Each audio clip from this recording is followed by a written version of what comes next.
This program is brought to you by Hungry Jack's and Bunnings Warehouse.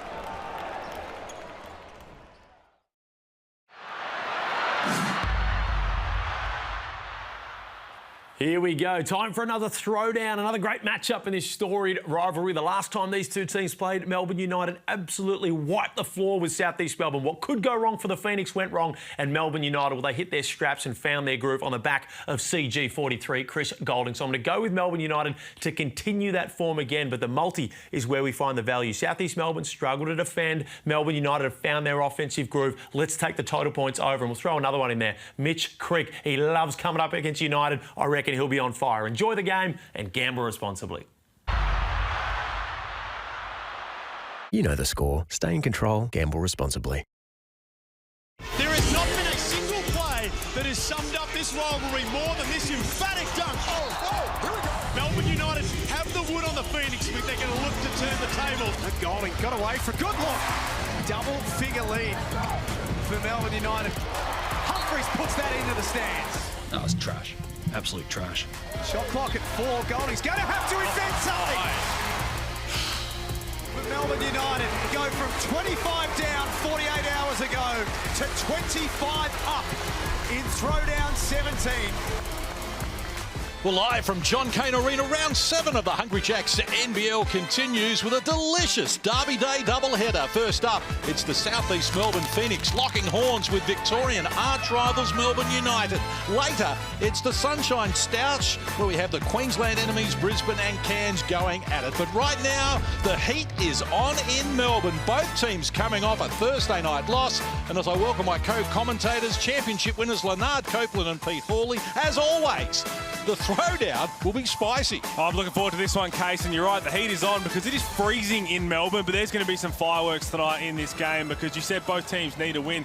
They do, and I tell you what, these two teams don't like each other. I don't care what anyone says. When it comes to rivalry games, it's not just the next game on the schedule. It means a lot more, so I'm looking forward to seeing which team shows up the most tonight. 7 of the last 8 games in the Hungry Jacks NBL decided by 8 points or less. And it's good to see Ryan Brockhoff is back into the starting lineup because when these teams met 13 days ago, it didn't go according to plan. Injured the hamstring in the warm-up, and they had some other missing pieces as well. Of course, Kyle Adnam with COVID, Joe Chi with the calf, and that just threw them out of sync. Completely, because you look at what Ryan Brockhoff brings, not just his stats, and it happened last season when he got hurt, and even the year before when he struggled when he came in. His leadership, his calmness, his presence is what helps the Phoenix continue to roll. So without that, such a late out, that definitely hurt them. So Kyle Adams back, still no Joe Chi. I think it's going to be a different looking Phoenix outfit in this one. And Melbourne really cranked it up against them, didn't they, in the second half of that game? They finished 58 points in the second half, 110 overall, which is the highest score in the NBL this season. So plenty of pressure on. Let's find out more as we go courtside to the 4th member of our commentary team, Jenny Screen, world champion, Commonwealth Games gold medalist, dual Olympian, done it all, and a new face for United tonight. Oh, there is indeed. Obviously, Marcus Lee gets to make his debut and potentially what is going to be a sellout here for the South East Melbourne Phoenix. Now, if you're a Melbourne United fan, you're probably disappointed thus far where your team sits on the ladder. But let me tell you why this guy might just be the missing link for this team as they push towards the finals. He's a rim protector. He's got a 7'3" wingspan. He's from the University of Kentucky. He's 7 years pro. He has been around the world and played, and he is a good team player. Melbourne United, they have the stars. They don't need any more stars. They need players like Shea Ely and Mason Peatling, and perhaps Marcus Lee is that missing link that's going to do the little things that matter. Well, let's see what happens tonight.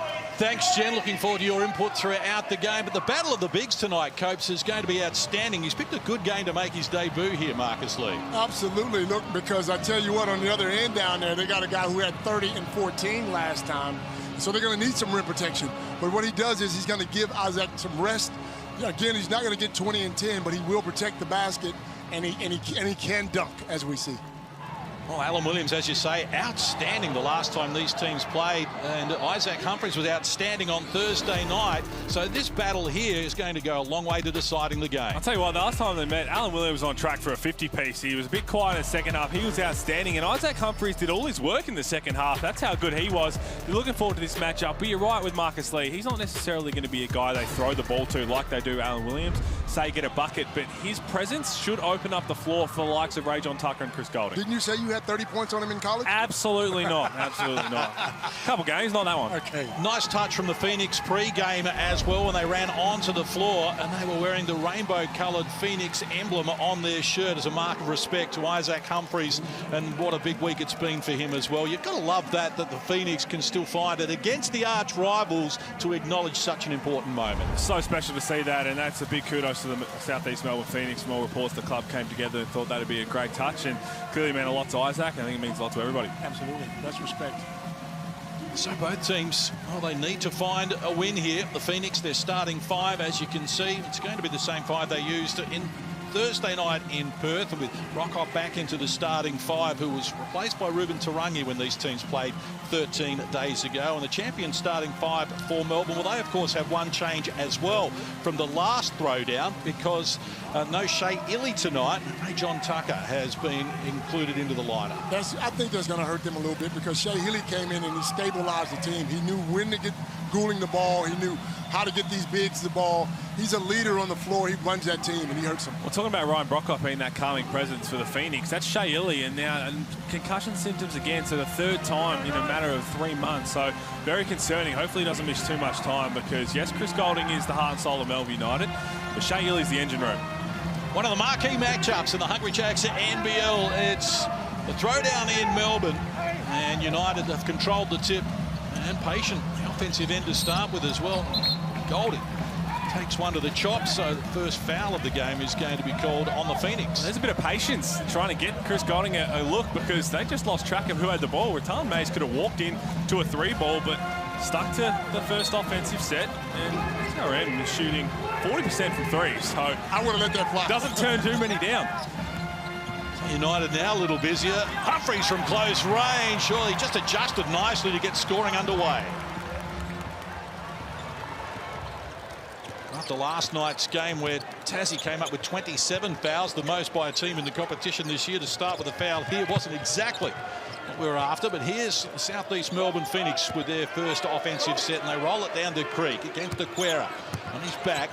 Muscles inside, goes with the right hand from distance and couldn't get it done. It's going to be a big test for David Aquera tonight. He has been sensational so far to start this season, but Mitch Creek, he's been in some fine form. They often feed him during the throwdowns to see how hot he can get. It's Tucker putting it on the deck against Brockhoff. Down low, Brockhoff in the air. Intelligent play there from Tucker. And a heavy hit here for Ryan Brockhoff as well. Looks like Melbourne United are being smart. They're slowing the ball down. They're trying to get it inside. I'll tell you what, Ryan Brockhoff is one of cops. There, an elbow. Ray John Tucker stayed down a bit after. Oh, he copped the top of the head. Right to the chin.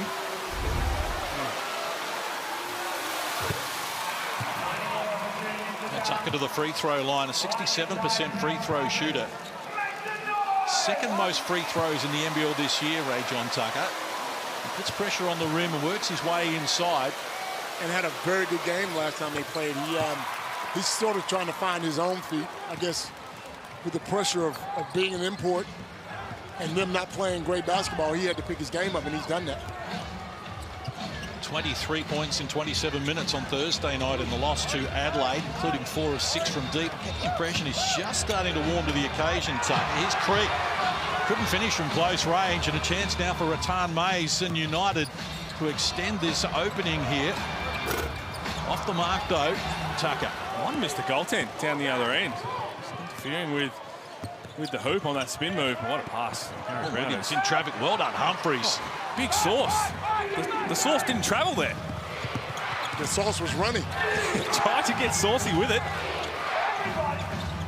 You know what? Listen, I'm not being negative, but what I don't like is they don't find. This is when you need to get Goulding, get him going early. Get him a couple of, even if you don't get him the ball, run him through a couple of plays, so he feels like he's a part of it. Right now, he's standing in the corner. Well, they had that first play drawn up for him, and they had the foul call. So I'm with you. You go back to the well. If you manage to draw a foul, just try and feed him as much as you can, because last time these two teams played, he just caught fire, and when he often does that, he puts games to bed. Off the mark there, Goulding. A chance now for Brown. Puts it on the deck against Rattan Mays. Muscles his way to the cup. Can't convert, but off to the free throw line. Had a decent season, Gary Brown. We know that he comes in, he likes to dish the rock. He's averaging just over 8 assists a game.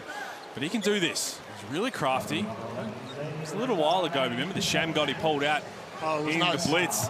But he's got that thing on a string. He gets to the free throw line, 72% from the line. Just his three ball that's deserted him so far this season. He's 19% shooting the three. We know he had injury problems early in the season. This is game number 7 out of 11 for him. But here's another who I think the best is yet to come. And that's a good sign for the Southeast Melbourne Phoenix. So it's taken just over 2 minutes, but Southeast Melbourne finally get underway on the scoreboard. Tom Mays, a whistle off the ball here. Kell in the vicinity, just denying Golding. And that's his second foul, Trey Kell. And I tell you what, that's Simon Mitchell. They need to scout then. On that free throw, Melbourne United talking about what play they were going to run.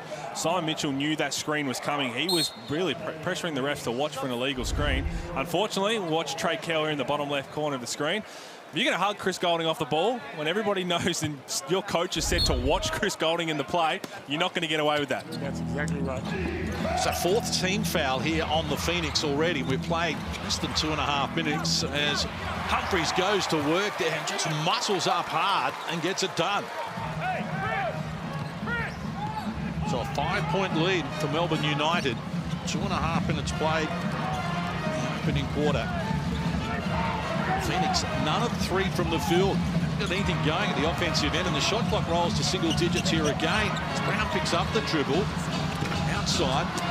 Shot is off the mark there from Junior Madout. So a chance now for United. Rattan Mays almost lost the handle. Lob pass for Humphries. He's got a mismatch here against Brockhoff. Turns it down though.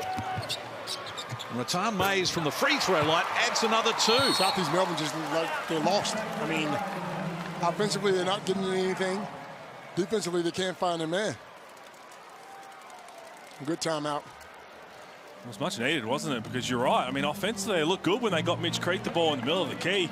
Missed that first layup and then missed the second one, but that's going to be where they get a lot of their buckets, is in that keyway area. So a 7-point lead after 3 minutes here. Let's hear from Simon Mitchell, who spoke pre-game about the last time these sides met. It's not personal in the sense that we're mad at Melbourne. I think we're disappointed in ourselves. And, you know, the circumstances that led to us being a little bit behind the 8 ball, but regardless, you know, it's soldier down, soldier in, and we didn't perform to the level we needed to. And, yeah, so for us, yeah, it's personal. What are the things specifically defensively that you need to tidy up? Yeah, I think it's our setups. I think, you know, especially after free throws are made, we're not organised, which, you know, begs the question, what are we talking about in the huddles and those things. So we've sorted that out, spoken to the players.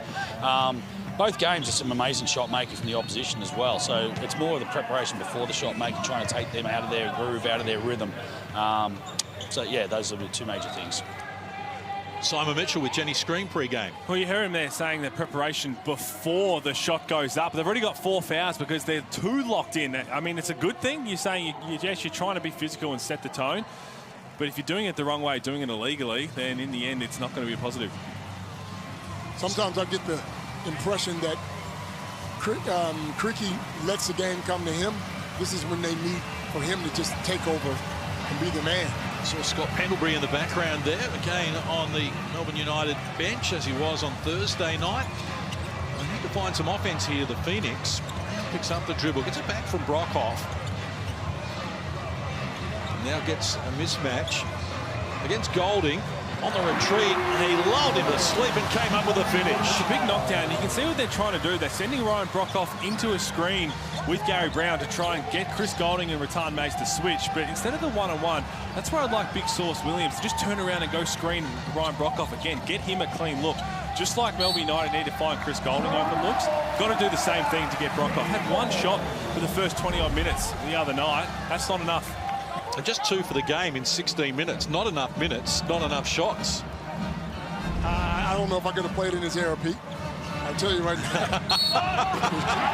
Because at the end of the day, when you know you can score and you're a scorer and that's your mentality, sometimes you need to go get that ball and do your thing. Oh, you would have found a way. Oh, I would have found a way to shoot it, yeah. Rumour has it, Case, that Copes has made a call He said if the Hawks need some help, he's ready to strap him back up. As long as he doesn't have to worry about anything, just shooting the ball. Yeah. Well, that's what he did when he came to Adelaide, I remember. 100%. Bucket man get paid. That's exactly right. So Mitch Creek, chance at a three-point play. Now he gets to the free throw line more than any other player outside of Bryce Cotton. So it's back to 6-8. So 5 unanswered points here from Southeast Melbourne after United have made the early running. Newly onto the floor in this opening quarter. 4 minutes play. Tom Mays left alone, gets it done. They're running the same sets. They're setting the guard-to-guard screens. It went in anyway, but it was going to be goal. So we have a look at the Amy replay here. So right here, they're running that guard-to-guard screen, and Tom Mays just turns the corner. A little guard-to-guard screen there. Both teams are running it, and it's been a few whistles early. 4 fouls called on the Phoenix. Now we've got 3 fouls called on Melbourne United. 7 in just over 6. And to be fair, 6 of them are there because you're just hugging off the ball, and you just got to try and play straight up, play through your body, play physical, but legally. It's Adnam exploring, ran into a dead end, and Humphries is there to knock it down out of court. 8 on the shot clock here for Southeast Melbourne.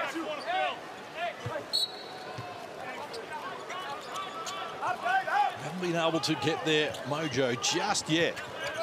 Round restarts to Williams. Exchange passes, and Williams from long range fills it up. Well, that's all types of sauce. That's all types of sauce, isn't it? Big fella with a little floater in the free throw line. He's putting together a nice season here, Alan Williams. Top 10 in scoring, number 6 in rebounding, 8 a game. Found out on Thursday night. Barlow feeds it down low. Humphries working on Williams. The hook shot tumbles for the big man. That's clean. He has 6 of Melbourne's 12. They lead by 4. Ruben Tarangi goes to Williams. Humphries on the retreat. Muscles up against him. Good strong work inside. An athletic work from Matan Mays. Certainly a different game than the one they played last time.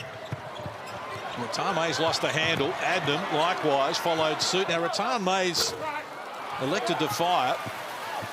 Brown off and running with the rebound. Creek to his right. Ruben Tarangi to his left. Decides to go solo and earns a trip to the free throw line as Newley gets his first foul. Well, you're right, Coach, because the last throwdown, when they just fed Alan Williams, they put him in a spot to be successful, and he can be that kind of presence. But the more the season goes on, we're seeing Isaac Humphries, he's getting fitter and fitter. He's coming back from injury. We know he's had to deal with injuries the last 18 months, and he's going to start to really ramp up the minutes. And here is the new signing, Marcus Lee, Kentucky teammate from Isaac Humphries. So we'll see what kind of presence he can have, and he's long. He's long. What? Got a long way to go to catch the most impressive debut by a Marcus in the NBL. Marcus Timmons. Leonard Copeland would know that well. Absolutely. 30 on debut. 1996. Oh, I don't think he's going to have that. He's not going to be that throwdown. Go back to the basket. Gee, 30 on debut for the Tigers. Coach, did you play that game? No, absolutely not. There's way too many shots available then. No, I think I ended up with 36, 37. Don't worry about it. It's old school. Goodness gracious. Those were 48-minute games. And they played with 3 basketballs then. They'd need to. So this is an entertaining affair now. Phoenix have warmed to the occasion. Newley's pass for Dave Barlow goes astray. Second turnover in the game for Melbourne. Phoenix yet to commit a turnover.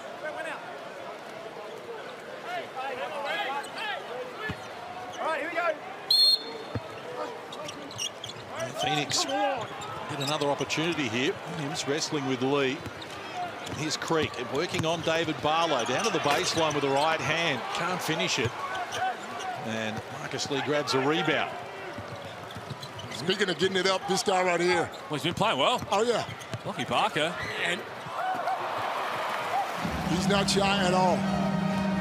You're disappointed with the finish there after doing all the hard work. Tarangi feeds Williams and floater in the key and another 2 for Williams. Nice that floater, doesn't he? Oh, does he what? Is that A really nice touch. And again, I think Marcus Lee, this is welcome to the NBL, because if he had fell down and taken through the chest, he might have had a chance to get a whistle. And more on the signing of Marcus Lee. How's about just a straight import swap? Jordan Caroline takes his place on his old team and he comes to Melbourne United. Don't often see that. Same number as well, wearing the 24. Barlow comes up empty. Chance here for the Phoenix to continue this good run. They were down 7 earlier in this quarter, and now Mitch Creek draws another foul. Free throws to come. Melbourne over the limit. Both teams in the bonus. And right now, Phoenix has done a good job these last few minutes, really tightening the screws defensively, because they're coming on back-to-back games, giving up 100+. And this has been their issue ever since they came into the NBL. They can score as many points as they want. They just struggle to find defensive consistency. They were first in the league in scoring in 2020 when they came in 95.5 points a game. Second worst, giving up 98.6. In 2021, they were second leading scoring in the competition, gave up 86.5, and last season gave up 86.5 as well. When you look at the success over the last 2 years, the Tassie, Melbourne United, Sydney Kings last season gave up 79, 80, and 83. Season before that was Perth, MU, and the Hawks, all semi-finalists, gave up 79 and 81. Wow. That is the key in the NBL. You've got to be a strong defensive lineup, no matter how good you are offensively. So Mitch Creek unable to put Phoenix in front, and they've got the ball, but they have coughed it up. So first turnover of the game for the Southeast Melbourne Phoenix. A little over 3 minutes out from quarter time.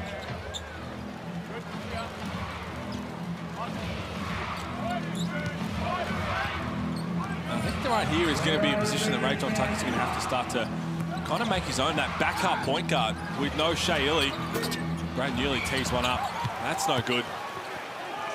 So after Melbourne led 8-1 to start the game, it's now Phoenix on top by a point. An off-handed hook shot was short there from Kane Pinot.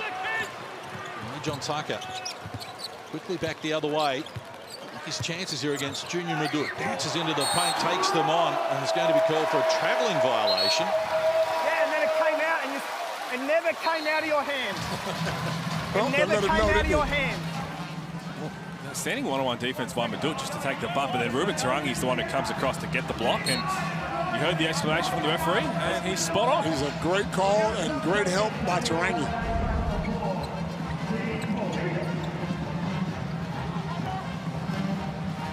So Kyle Adnan with the ball carrying duties. 2.5 minutes out from quarter time. These teams played 13 days ago. It was 31-29 at quarter time in favour of the Phoenix, before Melbourne went on to win handsomely. Creek short-armed it. Now just 1 of 5 from the field. Tarangi keeps it alive, looking for Creek. Missed the pass. Marcus Lee leads it off. Tucker takes on Madut and draws contact and a trip to the free throw line. Bit of a scrappy game so far, but they're passionate. They're going to be two teams, as we said, off the top, desperate for a win. That's what happened the other night.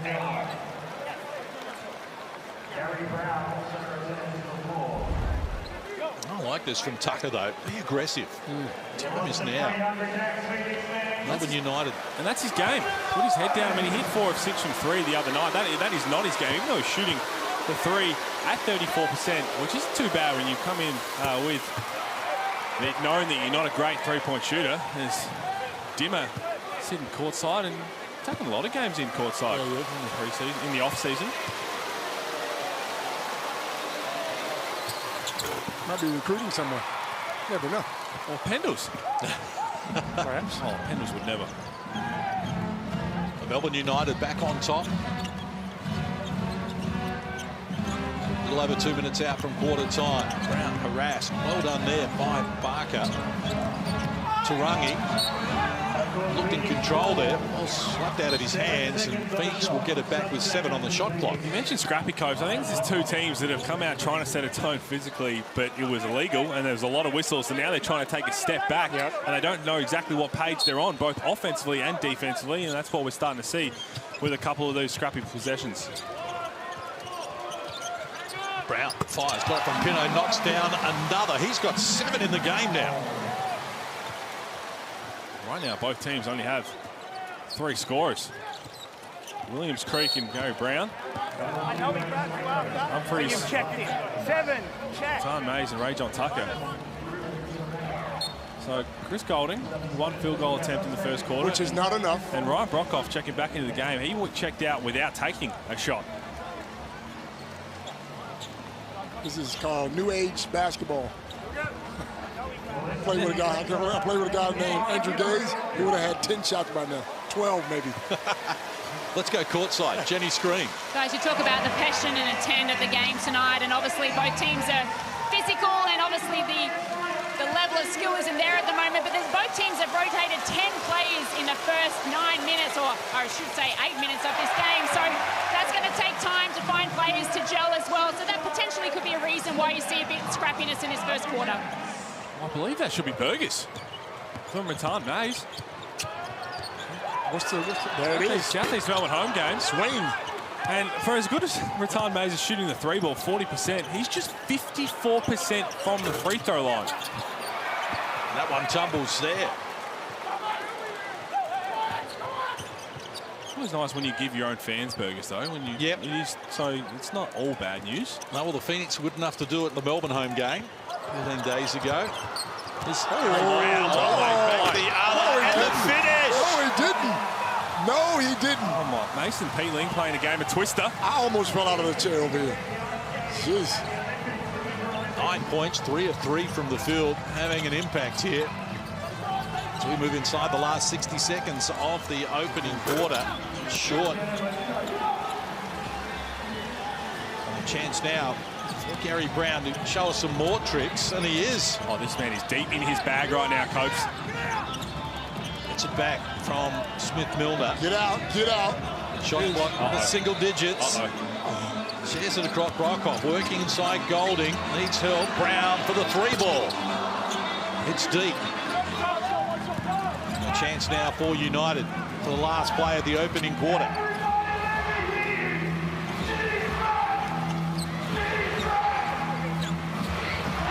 Melbourne led by as many as 7 here in the opening quarter.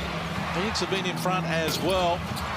Tom Mace can't convert. That is all for an opening quarter, and it is a titanic struggle here from John Cain Arena. Round 7 of the Hungry Jacks at NBL, and in the throwdown, it's 17 apiece at quarter time. More Hungry Jacks NBL for you right after this.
Welcome back to Melbourne. Throwdown 18 from John Cain Arena. This is ahead of the Queensland derby between Brisbane and Cairns here on your Saturday night Hungry Jacks NBL. United docked a point there after the 3 ball was called a 2 a little earlier. So 17-16 is the quarter time equation. Phoenix in front. Are in front by 2 when these teams played 13 days ago, but lost by 25. They gave up 8 points in the first couple of minutes, and as you said, Coach, good timeout from Simon Mitchell, just trying to rally the troops. I think both teams would be happy with the way the defense ended, but offensively need to find some other ways to get some points on the board. Gary Brown single-handedly getting the job done for the Phoenix. Melbourne United a bit more equal opportunity. I say equal opportunity, besides the main man, Coach, who's only taken 2 shots. And you say find some more points. I've got a recommendation for you. Got 2 of the best shooters in the NBL, and they've had 1 shot apiece. And here's my confusion when we talk about Ryan Brockhoff. Now, the last 2 seasons that he's played, he has struggled to shoot the ball consistently from 3. Everything else is good. He's cleaning up the glass, his defense and everything. He's shooting 46% from 3 this season. We know he's had injuries being in and out. If you're a shooter shooting 46%, you need to get some more up. When you've only got 17 points, to be docked a point isn't exactly what's on your agenda. But apparently the 3 ball that was from Ray John Tucker was actually a 2, so we're a combined none of 8 from long range in the game here. And I'm not telling anyone to do anything wrong here. Sometimes you got to go get that ball and put it in your own hands, man. Sometimes you got to get it up. Kell back on the floor with those 2 early fouls in the opening quarter, which just compromised his situation. Shot clock rolls to 7. Takes on the Tar Mays, can't convert. Ball slapped down out of the court. Let's go courtside to Jenny Screen. Pretty happy with the guys considering they were trailing 8-1 to start the first. Trey Kell injected back into the game as he was sitting on the bench with those 2 early fouls against Chris Goulding, so look to him to be a positive output on offense as well for the boys. But I'm with you guys. Got to get shooters the ball. Got to find a way. We just had a mismatch before with Brockhoff on Humphreys. As we see Phoenix drain a long one through Brown, but Brockhoff, it'd be nice to see him get some points on the board as well. Harry Brown playing that lone hand, 12 points now. Whatever he wants. First 3 of the game as well arrives here in the second quarter. This Humphreys, he's 3 of 3 from the field. Nice drop-off pass, and the excitement levels rise when Ray John Tucker's around. That's the straight vert from Ray John Tucker. Were you that bouncy? Straight vert? Nah. That's, I mean, back in the young days, but that was beautiful. You go straight up like that. You can't even touch the net now. Pogo stick. Hank Pinot goes back to Brown. Shot clock at 5. Whistle on the play. Ratan Mays. And it's been called for the foul. Going to be his 2nd personal. Let's have a look at the Amy replay. It was good movement off the ball, and Ray John Tucker straight springs. You're excited about that, aren't you? Have a look at the trampoline on the NBL logo. Boing, boing, boing, boing. To be honest, oh, you put a trampoline there, I'm still not touching the net. There's Gary Brown on the Amy replay. That's really smart. Time Mays gets caught on the screen trying to fight over. But Case, I am that impressed with that spring sound effect that just came out of Leonard Copeland. Can you give me that again? No, I can't do it again. Was that just instinct? It just popped out. That was beautiful. It's a man of many talents. That's why we're paying the big bucks here on the Hungry Jacks NBL. Told me his handicap's dropped in golf. He's telling everybody about Plays that. enough. Wow. This must be pick on Cope's day today, huh? His free throw shooting isn't great at the moment either. How do you just make a couple of threes here and miss free throws? Well, this is the reverse right now for Gary Brown. As we mentioned, he's 19% from 3, 72% from the free throw line, and there is Big Joe Chi. We're looking forward to getting him back just to really get into the team and understand what's going on. He hasn't played a whole lot since they signed. It's a different team to last year. And this is a little untidy as well as Brown looks to make United pay. Speaking of untidy, Kell stepped out of court. Someone find me Oprah. You want a turnover. You want a turnover. We'll all have a turnover. It's good hustle by Ryan Brockhoff. Got on the floor, and then Trey Kell. All that says is you've got to get to the corner earlier, have your feet set. As soon as that ball lands in your shot pocket, get ready to catch and shoot. He just kind of slowed down on his sprint down the floor. And in the end, turned it up. Let's hear it now from Marcus Lee, who spoke pre-game with Jenny Screen about how he ended up in the NBL. Marcus, welcome to the NBL. First game tonight. First and foremost, how did it come about that you're now wearing a Melbourne United uniform, considering 10 days ago you were across the other side of the globe? I ended up being a wild journey. I mean, sometimes it ends up in places where you're meant to be, and I feel like I was meant to be here. I think it's a day to connect, a day to kind of fill each other out, and then take a new step forward. And that's what we're really trying to do each day. Well, it's good to have him here and wearing the same number as the man he's replaced. So that's interesting as well, and changing teams effectively. Well, Ian Santa Maria said it as well, with the same agent. So, yep, just a different situation for both teams. That agent must be cleaning up, huh? Jeez. Let me just move some pieces around the world and see if they fit here and fit there. If you do the straight side, you still get an agent fee for that one? Absolutely you do. So 90 seconds played here in the second. Melbourne to restart. Mason Peatling was impressive on debut this season. Thursday night back from injury. Really like what he brings to the table. 11 points, 4 of 6 from the field. He played the 16 minutes. I think we're going to see a lot more from him. We are, and look, he's going to play a lot more in that spot as Ryan Brockhoff has taken another one to the lid. You turn and run into So it. he's just had, you hear the referee saying it was an accident. That's the second time he's got one to the face already.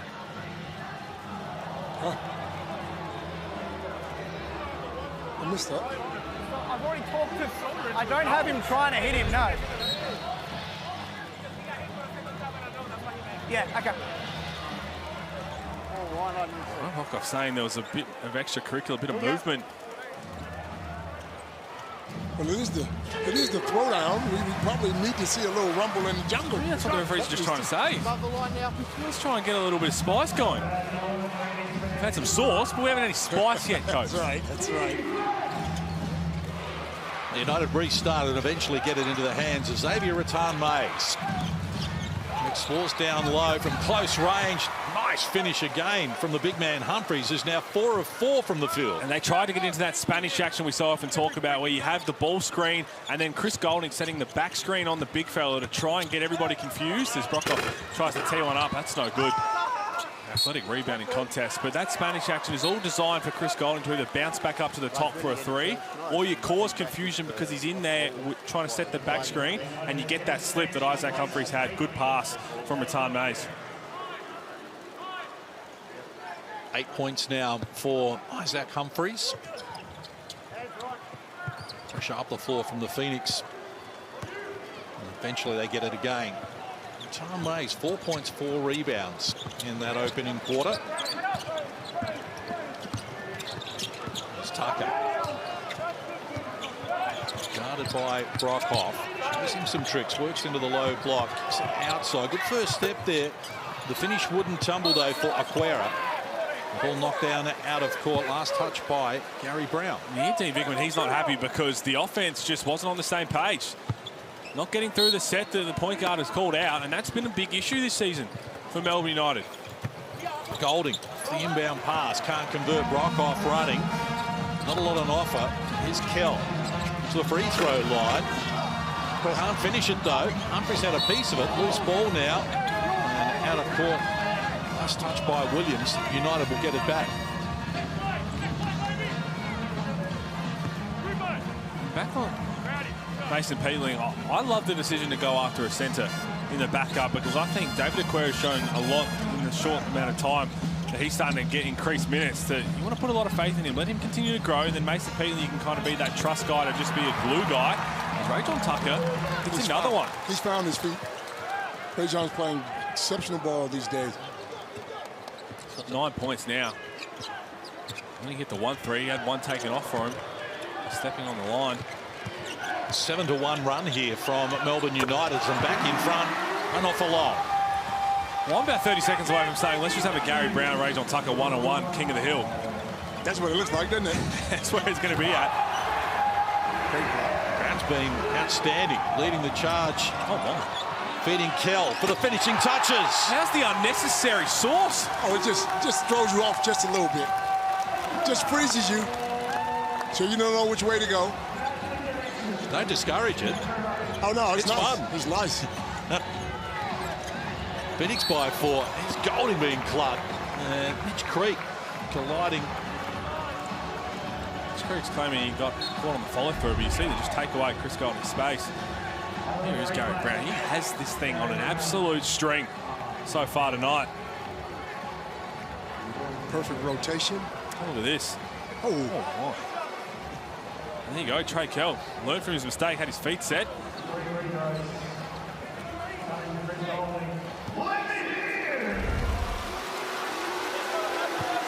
Well, Phoenix enjoying it. Brown off to the bench now as Golding moves to the free throw line. Riddle me this. Coach, I know he needs a break. He's got 16 points. He's missed one shot besides the 3 free throws. He is not coming out of the game. Not when nobody. You've got 27 We'll get a points. wheelchair and push him to halftime. Give him some water and get him ready for the second half. You know, 27 points as a team and 16 of them just sat down. Shouldn't he? One. Pretty sure you averaged 49 minutes one season of couple overtime games, right? Never. Talking about the other guy. But again, if you're rolling, back then they'd let you roll. They'd let you get yours, I guess. Because you're helping the team. Well, United close to within 1, little over 6 minutes out from half-time. Adnan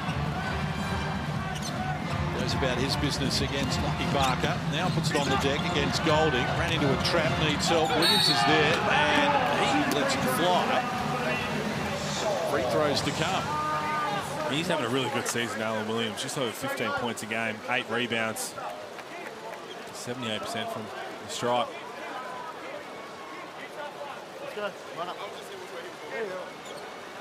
Took a little while to get adjusted. There's Alan Williams' mother and father in the crowd tonight. We're going to speak to them at half-time as well. They've got an interesting story of their own to tell. Do they what? But have a look at the phone case. That's his jersey. Nice. Great supporters. I think his mother needs to have a bit more faith in his free throws. No, she looks a little... Shoots 80%. Already got a free cheeseburger from the other team. He's a little bit concerned. What a night. Middle stages of the second. Quera hard to the rim. Can't convert. Williams the rebound. Number 3 in that category for him. And here's Tarangi. With his foot on the accelerator. A little out of control. Like that from Tarangi as well. Being aggressive. Trying to make something happen. Because right at the moment, there hasn't been enough happening for my liking. Foul call. They probably missed one there. Bit of contact there for Tarangi. But I'm with you, Case. I like seeing that aggression. See an opening. Just stay confident. Adnan takes on Barker, draws the contact, and he goes to the free throw line. Couple of green light guys going at it. They would know each other because they were in Sydney with us on that second team, and they had some battles back then, and they got some now. So very familiar with each other. So Adnan, the 4th Southeast Melbourne Phoenix player to get to the free throw line. He's 89% this season, 32 of 36. One of the more reliable conveyances from the free throw line. I'm pretty confident that you're not going to curse him here either, Case. He's just that. He's trying, though, isn't he? He is giving it everything, and no, never in doubt. Case. He'd be one of the first people I'd pick to take free throws for me, Kyle Adnan, without a doubt. That means he'll miss the next 2. He's done. Next time they go on the road, guaranteed burgers for that day.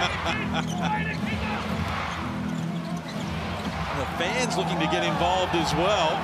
It's a tiny play, but over the halfway line nonetheless. Lockie Barker into a trap, needs help. Aquera against Mitch Creek, hands over. Tucker confronted by Tarangi. Short arm the attempt, came to Williams. So it's just drying up here for the Melbourne Phoenix.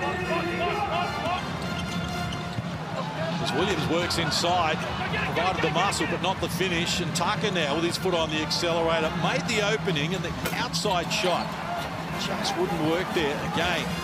That's something over to Quera. He's just got to be a little smarter. That's going to come as his game continues to mature. There's no need for you to camp on the three-point line when you're not a knockdown shooter. Can hit the occasional 3 as Kyle Adams, 2 for $1. That's Case. That's Case. All Case. Don't worry about that. Barker, lob pass is a little bit too much on that. And Dean Vickman is not happy, and rightly so, because that was thrown to the moon. You talk about springs. You would have needed a spaceship to get that one, bro. Oh, my.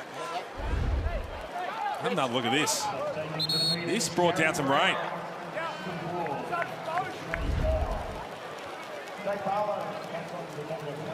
So 4.5 left on the clock here. Phoenix on top by 4. On the back of a 9-3 run here in the past 2.5 minutes. Yeah, the crowd's been zapped out of it because it's been a little scrappy. They're looking for someone to just catch fire, somebody to bring this game alive. Adnam exploring, goes to Williams again from the elbow off the mark. He loves that high floater, doesn't he? I'll tell you what, I wasn't sure we'd ever have someone who could take a floater inside the three-point line. Good take there from Ratan Mays, good Tyler Harvey. I thought that was going to be his role in the NBL. I did not expect a big man to come in and try to follow suit, but he's 2 of 3. But it looks good, though. It looks good. It's beautiful. There's Tarangi. Look away pass, but Williams missed the dunk. That's your fault, Copes.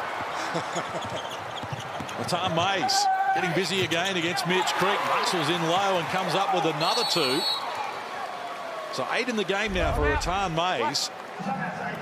Great pass. Great pass. Elevator just stopped. Oh, just spilt it. Got to finish your food. Maybe he has sauce on his hands. Well, we saw Alan Williams' family in the crowd tonight. As I mentioned, we're going to speak to them at halftime. We spoke to him pre-game about mum and dad being in town. Seeing my parents in the crowd brings up so many emotions, you know. They've just been everywhere that I've been. They've been to China. They've been to Russia when I played to Russia. My dad went out to Russia. France, Italy, you name it, even in college, Hawaii, Alaska. They've been there, and so it's almost weird not to see them there. You know, when I get overseas and I play and I don't get to see them at every game, it's a little weird. But the emotions that come with seeing them there, supporting me, I'm sure they're going to be in lime green and black, head to toe. It's going to just put a big smile on my face, a bigger smile than I typically have when I play anyway. So I'm really looking forward to being able to do that and spend that time. The Williams family will be in full effect in the NBL, so be ready for it. He's a fantastic acquisition, and the story we're going to hear at halftime from mum and dad as well is most interesting. Jerry Williams and Cody Sr. So stick around for that. Can't wait. He's a terrific human being, Alan Williams. Yep. There is not a thing bad about him, except, I'm not sure if you heard it, his coffee order, his game day coffee order. He said it when he was talking to Kane Pittman and Olgun Ulick on their podcast about his game day. He has to go to Starbucks, and he described his had to have coffee order. The fact that he's living in Melbourne and still getting that coffee order makes me downright sick. What is it? It was something that was like oat frappe with a certain amount of sugar stirred or something like that. We've got the best coffee in the world. There's no need to add anything like that to it.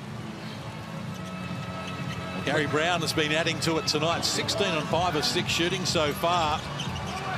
Here he is again, showing Rajon Tucker some tricks outside. Creek, shot clock into the red numbers. Creek can't get it done against solid D from United. And now Golding. 1 of 6 so far. And this one, Mitch Creek. Tom Mays lost the handle, and Gary Brown said, "I'll have it." And eventually got a back of our whistle on the play as well. Cue the Benny Hill music on that one. Is there one in between? Is Rajon in between? Thank you.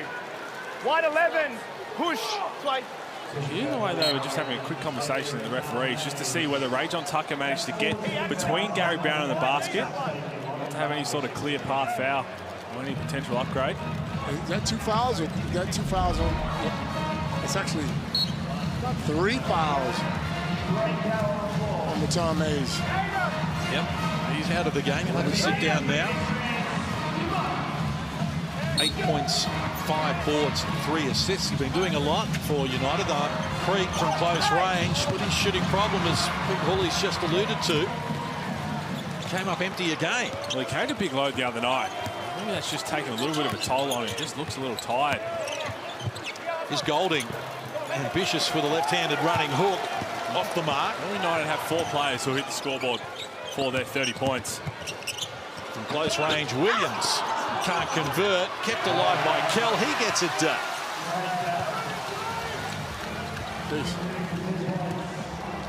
Not pretty, but we'll get there. Great backdoor.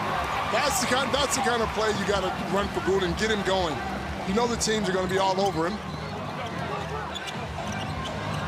It's Brown turning down the shot to get Williams move inside. He can't convert. Good defensive pressure there from Barker against the bigger opponent. Golding, ready to go, is off the mark. Alan Williams has left 3 absolute gimmies in the last 90-odd seconds, and it started with the dunk.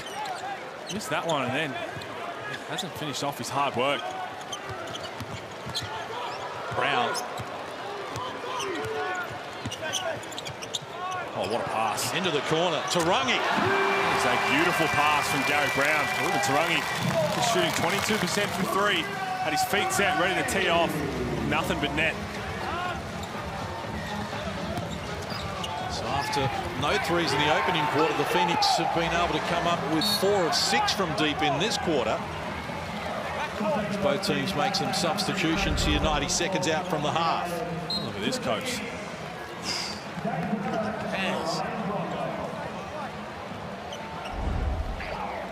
I used to love watching you make those passes in practice. Make those passes? In practice. Oh, no. Because once it got to a game, no chance. Well, this season, with thanks to Latrobe Financial, we are giving away a guaranteed $50,000. Just enter at nbl.com.au/legends for your chance to win. Guaranteed $50K from Latrobe Financial, good friends of the Hungry Jacks NBL. Off the mark there, Gary Brown. But Mitch Creek had plenty to say about it afterwards. It was overdue. It's his 4th point. 6th point of the night, sorry. It's a 5-point lead now for Phoenix. It's the biggest lead they've had in the game. They might be about to expand on that. That's the offensive set. They get into it so often where it's a couple of handoffs as Creek tries to get 2 in a row. That's no good. So they try to get a handoff on either side and then try and get the big man sprinting in to a flat ball screen to get the point guard, who was Lockie Barker, downhill. It works so well, but the problem is you've still got, even though Chris Golding hasn't hit a 3-ball, he is camped in the corner. He's got a tent put up and Ryan Brockhoff is sitting in his pocket. Yep. So it's just 4 on 4. Absolutely. Timeout called. 54 seconds out from halftime. Let's catch up with Dean Vickerman, who pre-game spoke to Jenny Screen about what he's anticipating that he wants to get out of the new player, Marcus Lee. Yeah, you know, we've been average in defending bigs in the league this year. I think we're best in the league at defending the 3-point line, but, you know, putting teams to the foul line and people scoring inside the paint, and so having another rim presence, another rebounder, you know, we hope in time that he'll split time with Isaac Humphries at center, but certainly a lob threat at the other end that we haven't had as well. Yeah, you know, as advertised, the length and mobility and athleticism's there, but you know, really only got through today's walkthrough or shoot around, and so, but we saw the IQ, just how quickly he picked things up today. So yeah, it's interesting. You're not sure how many minutes he'll play. We'll throw him out there, see how he goes, and you know, hopefully he can be a great support today. He's a much-travelled man, Marcus Lee, born in San Francisco, the 28-year-old. Played in the G League, Italy, Turkey, Puerto Rico, most recently in Spain, where he was helping with 7 points, 5 rebounds per game in about 20 minutes. So not going to be the superstar 20 and 10 type player. Already we're seeing he can have an influence. It doesn't have to be that kind of player. I know you think about who they were trying to bring in to replace Jordan Caroline, but if he can be that lob threat, as we said, to really try and create space to open up the keyway for the likes of Ratan Mays, Ray John Tucker, who like to play with the ball, and then be that defensive stopping big guy, really clog up the keyway, use that length. No doubt you can see these legs aren't completely underneath him because he's had a couple of opportunities to go up for a block and he's just tried to stay straight and vertical. I'm sure that'll come with the longer time he's spent in Melbourne. So a rare All-Australian lineup on the floor here for Melbourne United. Peatling a little out of control, giving Mitch Creek something to think about. Peatling's first personal, and it's the 5th team foul on Melbourne in this quarter.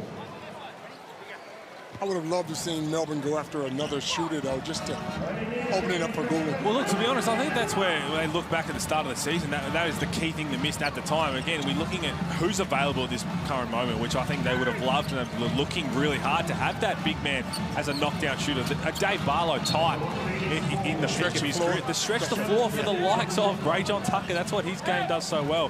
When they haven't had that at the start of the season, you could see that there was a lot of issues there. Again, normally the bigs who can really stretch the floor and knock it down, not available right now. Creek with the finishing touches there. So he now has 8 in the game, 4 in each quarter. The margin is out to a game-high 7-point lead for the Phoenix. Melbourne United have got plenty on their plate here at the moment as we head toward halftime. Golding against Brockhoff decides to fire. Caught the front of the rim. Loose ball scramble here. Eventually puts a stop to it, and that will be all for the first half as well. So it's going to be the lowest scoring first half in throwdown history for the Phoenix after leading by 1 at quarter time. Hold sway here by 7 at the half. Southeast Melbourne Phoenix 39, Melbourne United 32. Half time from John Cain Arena. We've got a whole lot more coming your way.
Welcome back to the Hungry Jacks NBL. Continuation of round 7. Alan Williams doing a good job of it at the moment. His 5 points and 7 rebounds. His family in the house have travelled all the way to see him play here in the NBL. And we're going to meet them now. Jenny Screen is standing by with Jerry and Cody Senior Williams.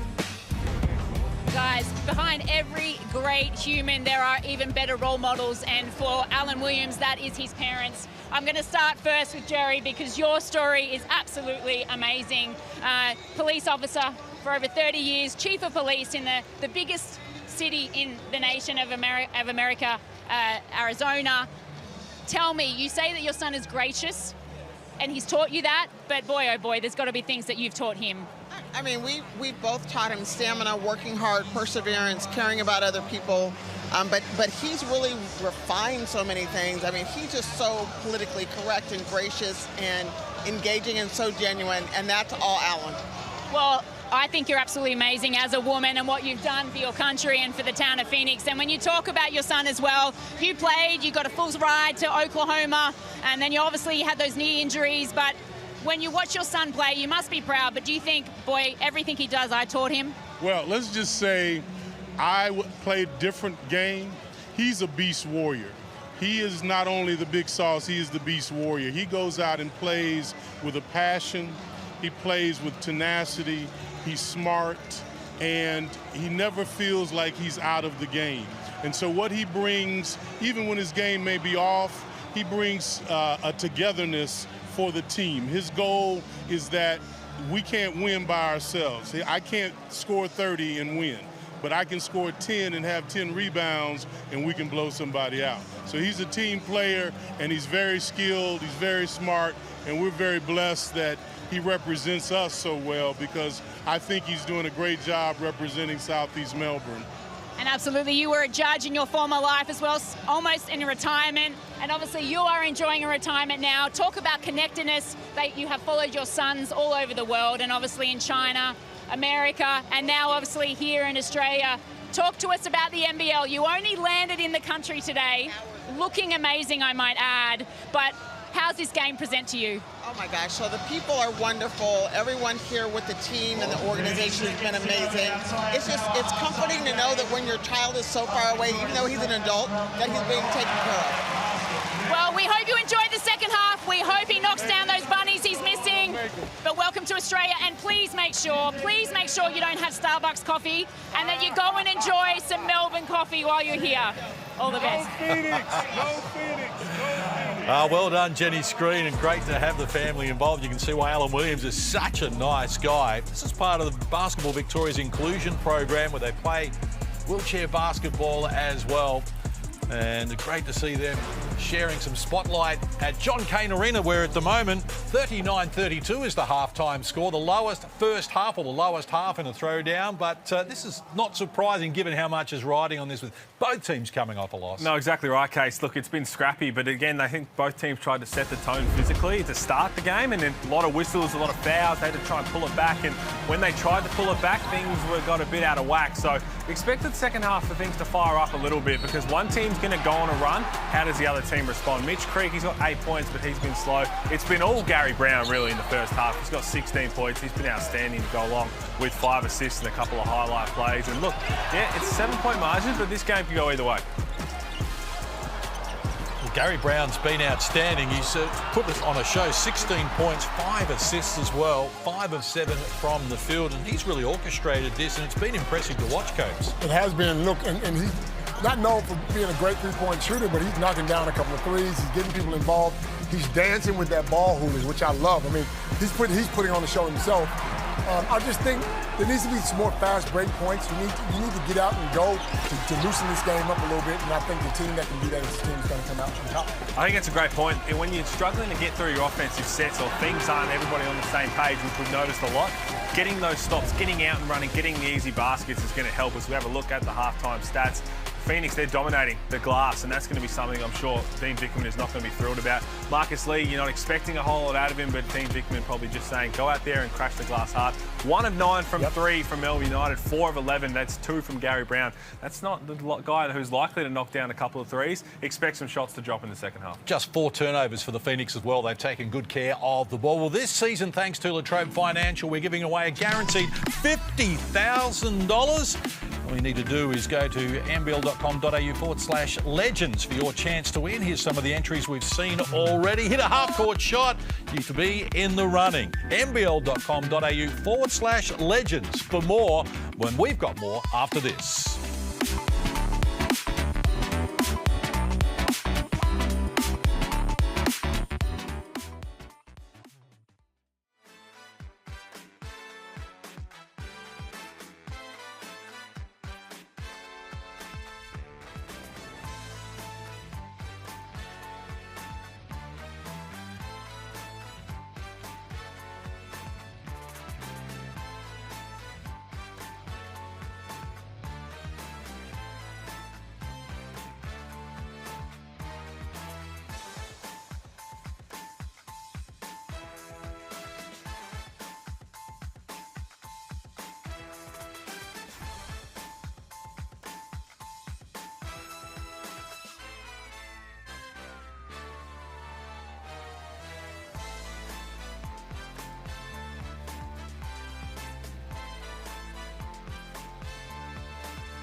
Welcome back to the Hungry Jacks NBL. Round 7 continues here with the Melbourne derby between the Phoenix and United, Brisbane and Cairns. The Queensland Sunshine Stoush still to come here on your Saturday night.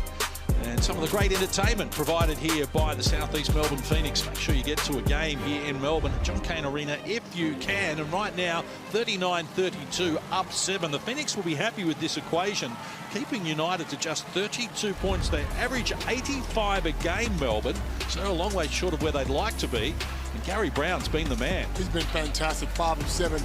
As you said, shooting the ball from the outside. He's not known for that, but he's carrying this team. I mean, he's getting guys involved. He's dancing with the ball. He's doing a fantastic job. I wouldn't be surprised if they started to go to Mitch Creek early in this one. He picked up a couple of buckets towards the end of the first half, so starting to tick things over. See if they can try and make him a focal point to start. And even Alan Williams, big source. His old man. He's missing a couple of bunnies. Not happy with those. He's got to finish off his hard work. So Peatling gets the start here in the second half.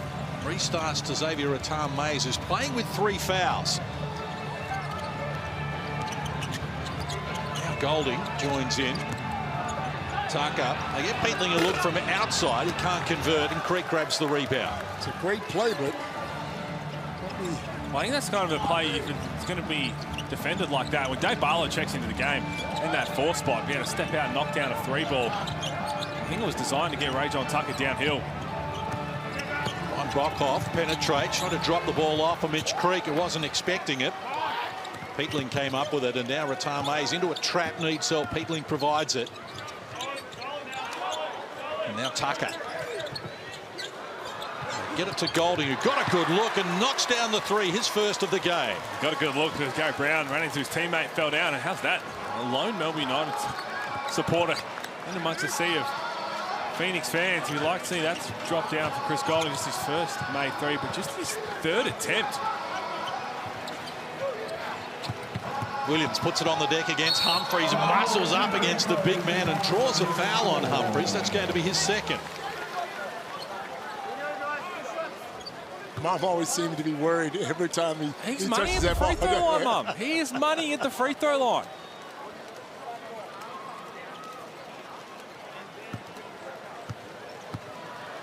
It's lovely people, and like I said, he's a great culture man to have around the club. But have a look at that. There's no need to be worried about him at the free throw line. You can see the support when Jenny was talking to him. They just love their son, don't they? Yeah.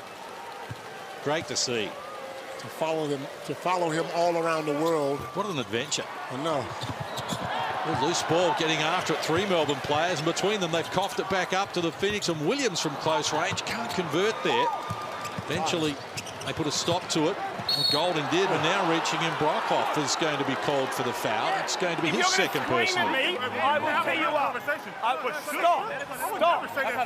Stop. Yeah, 45. I love that from Alan Williams, because he's right. I don't think he would say a bad word about anybody. No problem. I'll straight tee him. No problem. No problem. I will. Okay. I hear you. I hear what you're saying. No problem.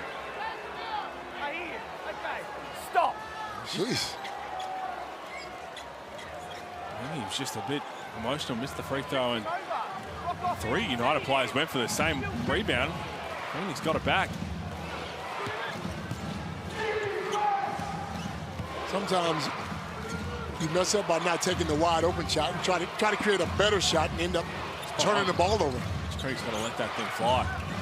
No better time to shoot a three ball than off an offensive rebound. Golding looked off the D, helps himself to two more. That was just too easy. Turn the corner. I tell you what, you let him get going. You let him. Oh my! There you go. There you go. He's got a string. Let me tell you something. He's got that ball on a string. Have a look at the yo-yo Gary Brown's playing with.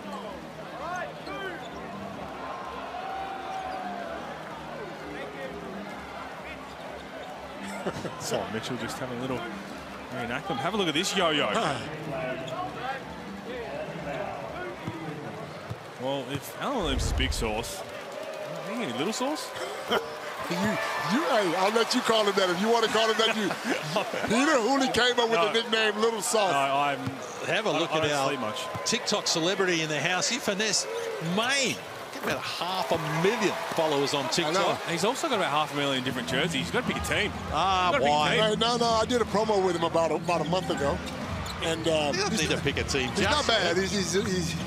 I remember that because you told him that you can actually get old school jerseys now available on the NBL store, and you said, why are you not wearing my jersey? Well, I didn't have any of mine left, so that's why. Here's Creek muscling his way inside, getting rid of the D, and he's into double figures now with 10 points, and the margin is back to where we started this quarter at 7.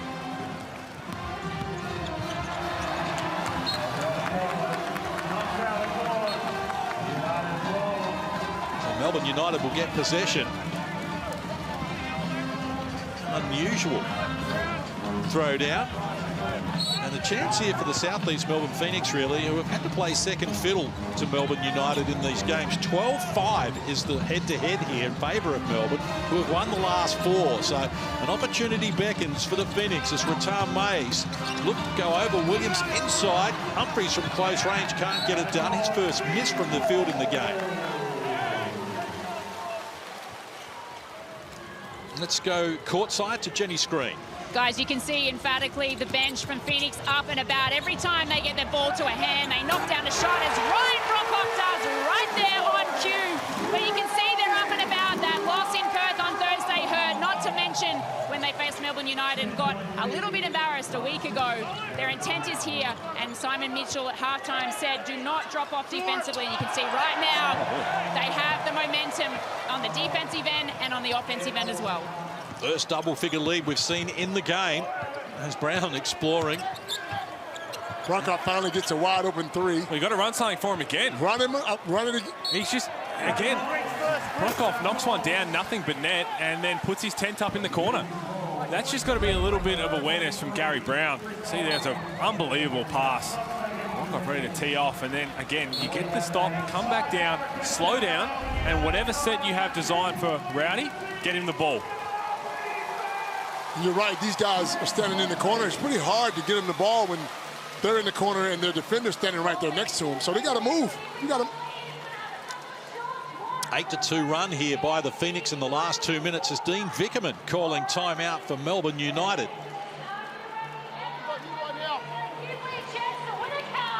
Hey, right now, everything's just flying downhill at hard speed. Our ability to sit and contain right now, get into the ball, all right, absorb right now. Then we get good crowds, and then we can fan out and get in our spots. But we're coming down so quick. People are going on two ways right now to get back out.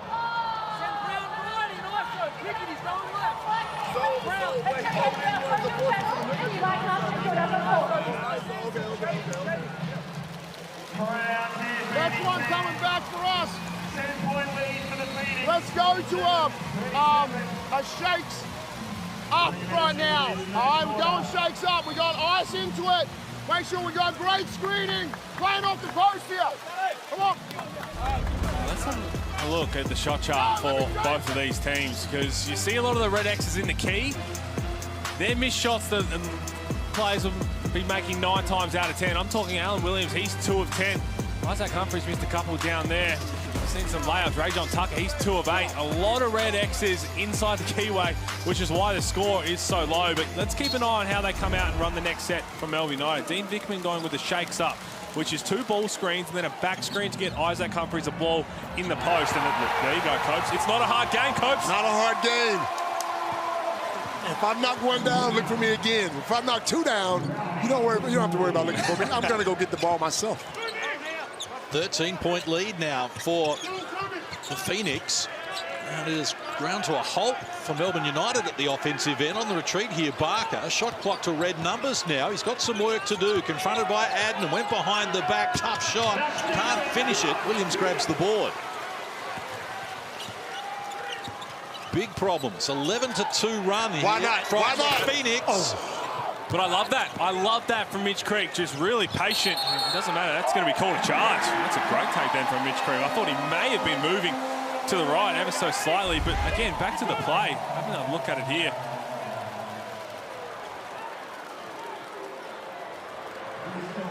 Oh, he loves it.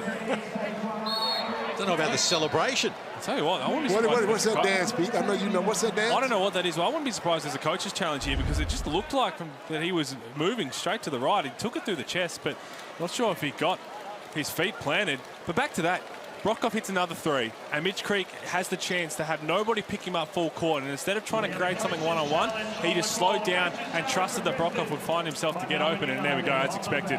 Dean Vickerman wants to have a look at it. So they will challenge this call.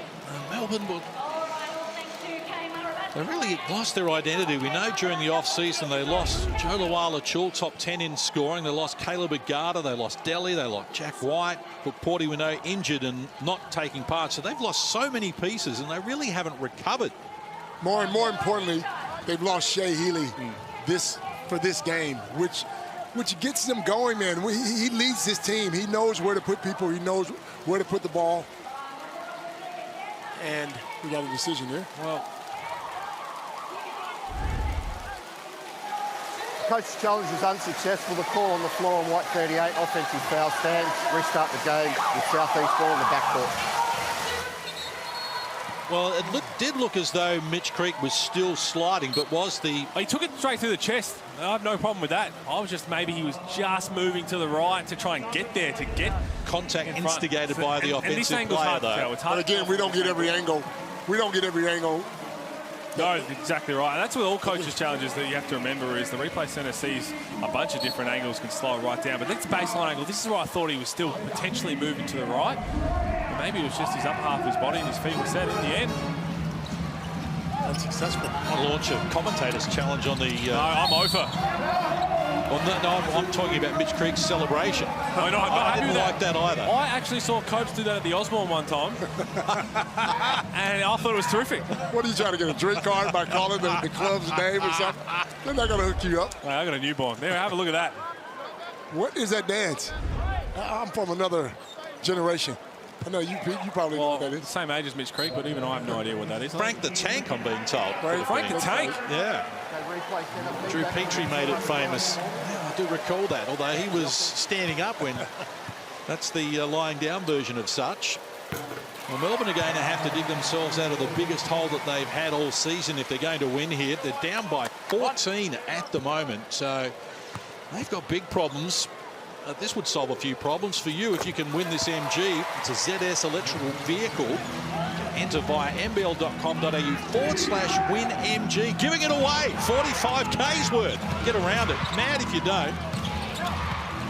As Tucker a little out of control, eventually reels the ball back in. Lobs it down low where Humphries is operating against Tarangi and likes his chances against a smaller opponent, but never looked like getting it.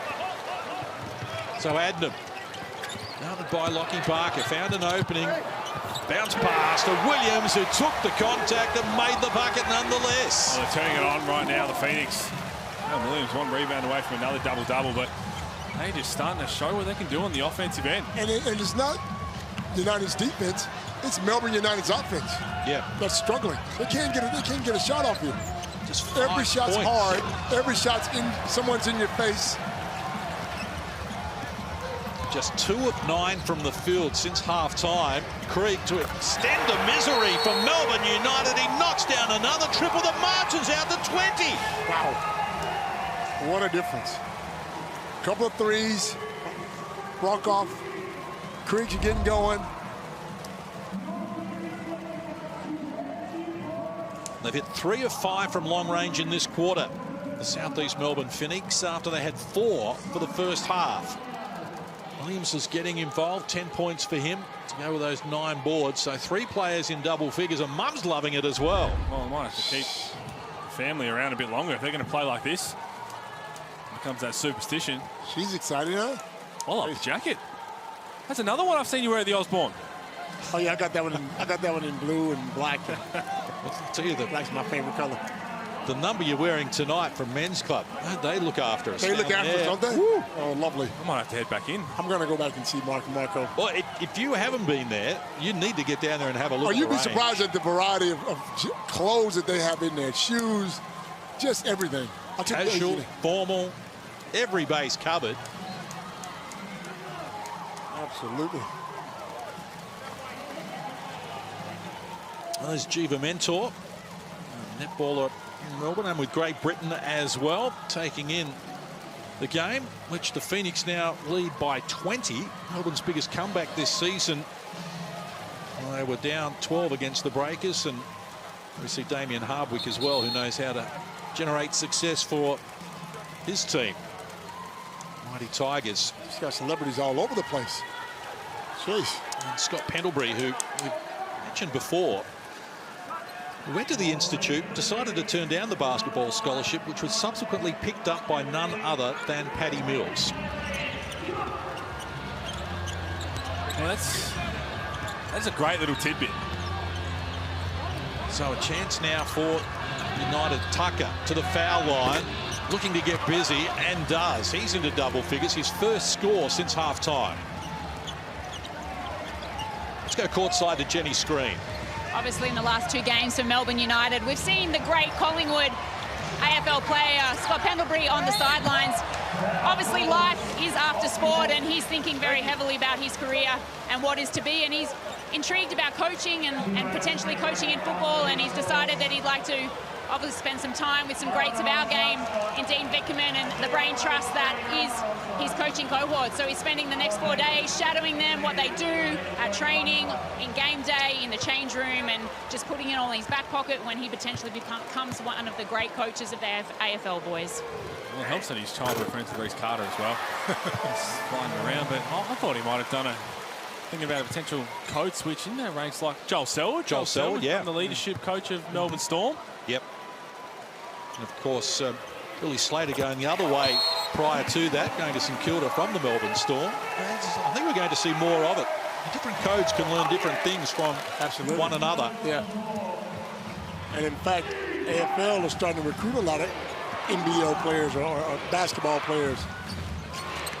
Well, Melbourne just 7 points here in this third quarter. We played 6 minutes. Tucker lost control of it, got it back somehow. Marcus Lee working on Pino, looking for his first score in the NBL. Have to wait a little longer as Creek grabs the rebound. 7 boards now for Mitch Creek to go with his 13 points. He's drawing a foul. Going to go to the free throw line now. United in the bonus. Well, I tell you what, if you've ever had a game where you want to make sure that this 3.5 minutes is so important to Melbourne United, because if you're the Phoenix, if there's any game you want to make sure that you keep the foot down, it's going to be a throwdown. Especially what happened last time. Absolutely. There's no time to try and slow down. And this Melbourne United offense has looked very disjointed in this third quarter. 3 of 12 from the field since half-time, Melbourne United. I got a question for you guys. Can you play too many players? Yes. Can you play too many? Can you play? I was speaking to Gazy about it. Back in our day, we go back to our day, we played 7 or 8. And if we got a good lead. At 12-minute quarters. Yeah. No, I think there's no doubt about it. But again, I think there's certain moments where coaches are just scrambling to try and find a spark from somewhere to try and get things going. Well, Melbourne used 10 of their 11 players in the first half, and are the first team this year to get to half-time without a single point off the bench. Oh. So rotating those players through just isn't working. In fact, nothing is working at the offensive end for Melbourne. They're struggling to even get into offense as Mitch Creek's flexing on them now. Double Cobras. It's been an impressive third quarter display from the Phoenix. 23-point lead. Just 7 points for Melbourne. 23 for Southeast Melbourne. There's Creek. That's called for the foul. Going to be his second personal. Having a look at it here. Just gets a great ball up, but just too strong. And I tell you what, we talk about the disjointed offense so far in this third quarter from Melbourne United and for the majority of the game. It's no surprise with no Shea Ili out there how this looks. We saw it at the start of the season, and just his presence alone, what it changed. And you mentioned, Case, at halftime, the roster turnover, the significant pieces they lost. But in what they put together at the start of the season, everybody healthy. If you put the 3 most irreplaceable players from Melbourne United, they could not afford to lose. I think Shea Ili is number 1 on what he brings in terms of the culture, but what he does on both ends in that point guard spot after you lose Delhi. Number 2 is Hook Porty, because he literally is irreplaceable as a next star. So you can't just bring in a replacement player. Then obviously Chris Golding, you could easily argue that he'd be number 1, but for those other reasons, I think that they've had to really try and figure out as this yo-yo continues to put on a show. Creek, the offensive rebound and the putback, and the Phoenix are all over Melbourne United. Game high 24-point lead here. Just too strong. Just got Ratan Mays underneath the hoop. Didn't do a whole lot besides just have to grab it and put it back in. Speaking of Ratan Mays, I'd like to see him get going in his fourth quarter. Get up some shots. I mean, no one else can. At least you got the ball in your hands. We've seen you come out and put up numbers. But again, we've seen that when Shea Ili was running the point, Ratan Mays went to his natural position of off the ball. I think that's where he's at his best, where you just have to worry about scoring. Yes, he can pass, but he wasn't brought into this team to be a facilitator. Turnaround from Malawach. Didn't get it done, but they get another chance here, and it's back to Ratan Mays. 2.5 remaining in the third quarter. Here we go. Ratan Mays lob pass. And it wouldn't work for Marcus Lee, but he's drawn a foul off to the free throw line.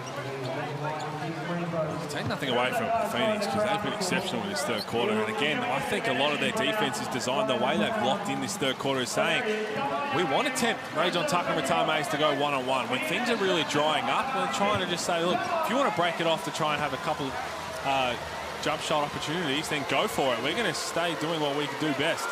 Let's go courtside to Jenny Screen. Marcus Lee on the foul line. We've heard Isaac Humphries talk about him as one of the best people that he's ever played with. He goes that extra mile, and his former coach at Kentucky, the great John Calipari, he spoke about him as one of the most conscientious and considerate players that he's ever coached for all the work that he does off the court and his charitable duties as well. So potentially, whilst we are missing Shea Ili, and this man has only had one training session, and that was this morning with the team, he might be just that glue piece that Melbourne United fans need to see. Creek hands over. Kel, Pinot. Ball movement from the Phoenix. Look away pass from Adnam to Creek. Rattled around the rim. Wouldn't fall though. And Aquera. That was a better offensive set again from the Phoenix. They've come out of halftime extremely locked in. And there's on cue. Copes just rattles out from Matar Mays. But that half-court set, we highlighted Melbourne doing a similar thing where you get the punch screen. They used a handoff for Kyle Adnam to get downhill, and in the end probably deserved 2 points. If I'm looking at Melbourne United's team right now, there's no threat. Who offensively, who's going to beat you out there? I mean, it's Matar Mays right now. He's going to have to. That's it. So they feed it outside. Malawatch fires off the mark. Loose ball. Aquera trying to keep it alive, but Phoenix will get it. Team Vickerman just trying to look for something to spark it. They're shooting 32% from the field, 13% from three. Against a team that struggled all year to restrict teams. The Phoenix give up 90 points a game, second most in the competition at 47%, which is the highest for an opponent. They've restricted Melbourne here to 32. And just 10 points in this quarter as Newley tries to prevent Mitch Creek from getting to the rim. Creek's come out to play in the second half too. 7 of 14 from the field. Going on the free throw line for 2 more. 18 points, 8 rebounds. Yeah, I know, but like it went to the guy. Yeah, I definitely saw. Yeah. Season high for Mitch Creek on Thursday night. 32. Got too many. 24 in the second half. Most by any player in a half this season. And right now, Mitch Creek with 18 points, including 10 in this quarter. As he steps to the free throw line. They've taken 10 free throws in this quarter. Now, the Phoenix. Oh, Andrew Gaze. He's in there. He's in there watching. That's him in the suit. All righty. Is there a reason he would wear the suit? No, he doesn't like being noticed. Right. He does too much. He signs too many things. Can't even go on the golf course without signing things. So he just rocks it up in a green suit sometimes. There you go. Learn something every day. Phoenix by 24 points here. As Newley down to the baseline, harassed by Tarangi, earns a trip to the free throw line. Second personal on Tarangi. Melbourne United, this is not looking good for them at the moment. Could even fall even further from 8th position on the ladder with a loss here. If Brisbane can get the win a little later against Cairns, which is still to come here on a Saturday night.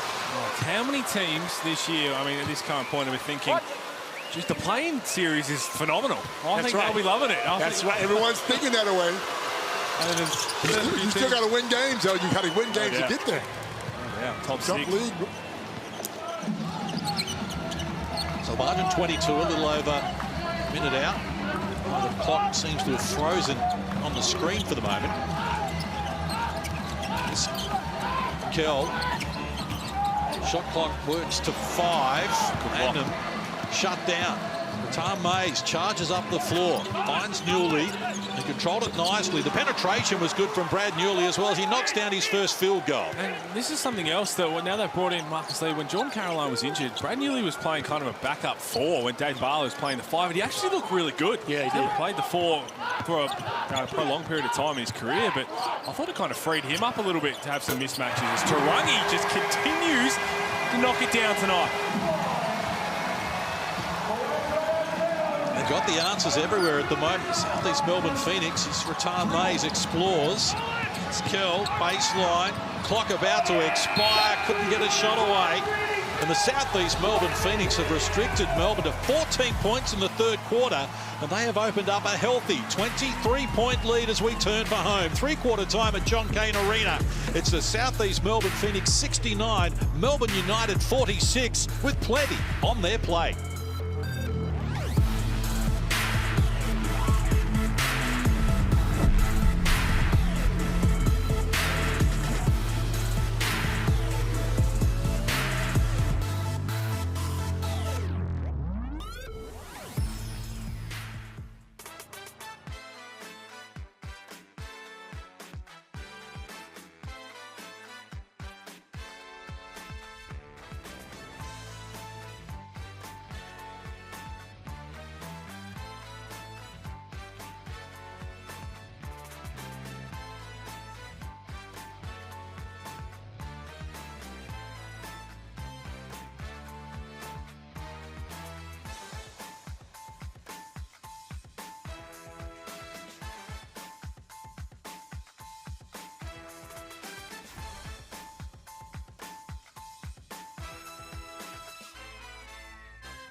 Welcome back to John Cain Arena. Saturday night hoops here in the Hungry Jacks NBL, and a 30-14 third quarter from the South East Melbourne Phoenix has them 23 points up in the throwdown against their arch rivals, and United in disarray at the moment.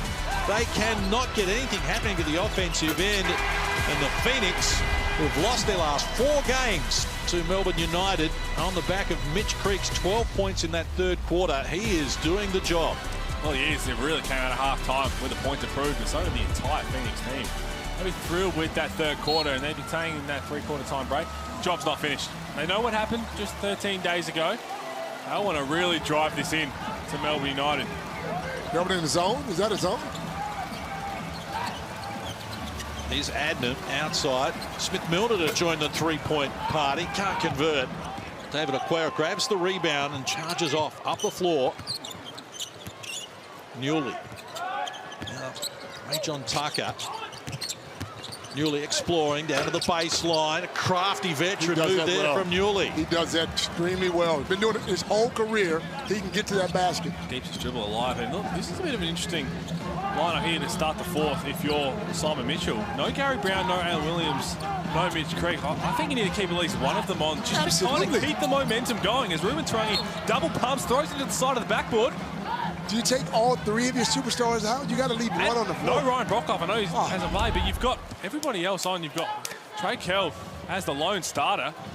But this just gives 5 on, 5 off. Whether Melbourne United can come back or not, it's a different story. But just gives them a chance to gather some momentum. Hello. Golding punches down the three. And you see Alan Williams and Mitch Creek coming to the scorer's bench already. I think it's unfathomable. It is without fathom. At this level, you cannot take all of them out at the same time. 5 unanswered points to start the last quarter from United. Phoenix with problems at the offensive end. Shot clock to red numbers. Offensive foul called on South East Melbourne. What are we watching here? Well, it's just the start, and they want it. You see Mitch Creek, Simon Mitchell having a chat. I'm going to make the substitutions. Well, the chat, we have more than a chat. I'm surprised there is a timeout, and there is. So timeout called. A little over a minute played in this final quarter. One-way traffic for Melbourne, who started the term down 23. And we'll have more for you in just a moment.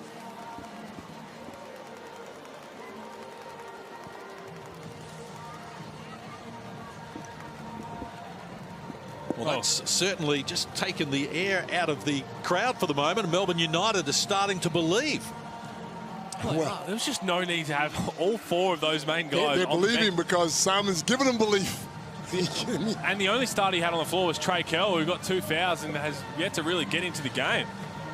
When you've got Melbourne United rolling out Golding and Tucker.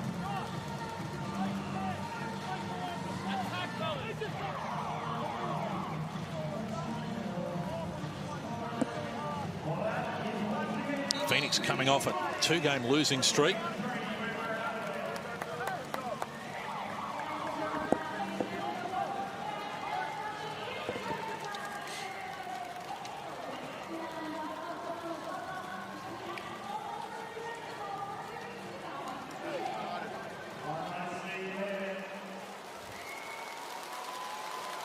First of our doubleheader tonight. Phoenix on top at the moment, and later we're heading north up into Brisbane.